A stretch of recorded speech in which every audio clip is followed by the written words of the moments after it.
Oui, absolument. Je remercie d'ailleurs François, notre accessoiriste, qui s'est vraiment dépassé ce matin.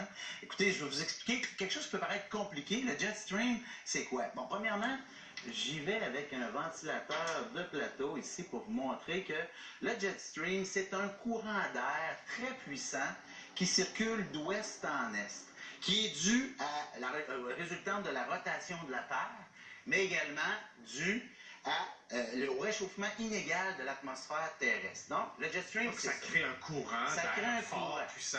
Et ce qu'on a remarqué, Gino, c'est que depuis les 2 dernières années, il est inégal, il est de plus en plus fort par certains moments. Oui. Donc, en aviation, ce qui se passe, c'est que la British Airways, récemment, eh bien, a établi un record de traversée de l'océan Atlantique Nord en circulant, justement, d'ouest en est, dans le sens du courant du Jetstream, avec un Boeing 777. Ils ont établi un record de traversée pour ce type d'appareil-là.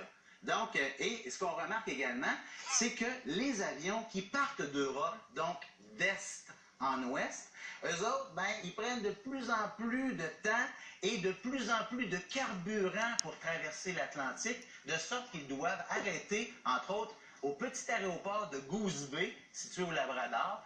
On voit un atterrissage anormal de plusieurs dizaines d'avions, de gros porteurs, qui arrêtent là-bas pour se ravitailler parce qu'ils ne peuvent faire la traversée. Autrefois, ils le faisaient d'un seul tenant avec une réserve de carburant, mais là, ils ne peuvent plus. Donc, c'est un impact direct pour les compagnies aériennes du réchauffement climatique et du Jetstream. Absolument. Et puis, on sait que la fonte des glaciers dans l'Arctique, ben, c'est dû, on le sait, on l'a prouvé, on en a parlé souvent à la chronique environnement, que c'est dû à l'activité humaine. Donc, selon des chercheurs du Royal Society des sciences de l'Angleterre, eh bien, d'ici 2050, Gino, eh bien, lorsqu'on va faire la traversée de l'Atlantique Nord avec un avion, eh bien, d'ici 2050, ça va prendre 2 fois plus de temps, selon eux, pour faire la traversée, avec une quantité très augmentée de turbulences aériennes.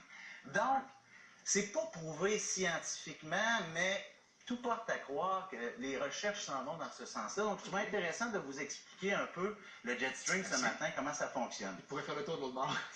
Oui, absolument. Faites les aider. Maintenant, qui est notre gagnant? Je suis vacant.